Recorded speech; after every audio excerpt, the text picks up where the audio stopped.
Girlfriend আছে যাও। তোরা এমন কথা স্কিল লিগা এবড়া তুই এই জায়গায় দাঁড়াইছিস কি লিগা? তোরে ওরা এত শরম দিতাছে, তারপরও কি তোর লজ্জা লাগতেছে না? তুই এনগুন যা, তুই আজকে থেকে আমাকে বন্ধু না। যা যা, তুই এখন তোর গার্লফ্রেন্ড নিয়ে থাক।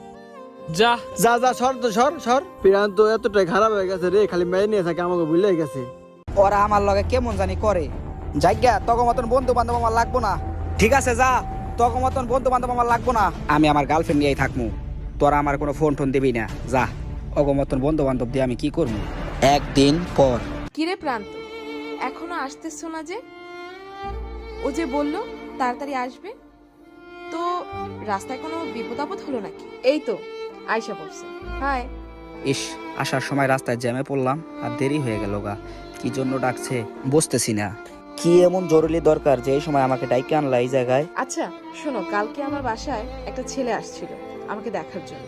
ছেলেটা ইটালি থাকে, তো আমার বাবা বলেছে আমাকে সরকারি চাকরিজীবীর কাছে বিয়ে দেবে। ছেলেটা ইটালি থাকে, তো আমার বাবা বলেছে আমাকে কোনো প্রবাসীর কাছে বিয়ে দেবে না। আমার বাবার স্বপ্ন আমাকে কোনো চাকরিজীবী ছেলের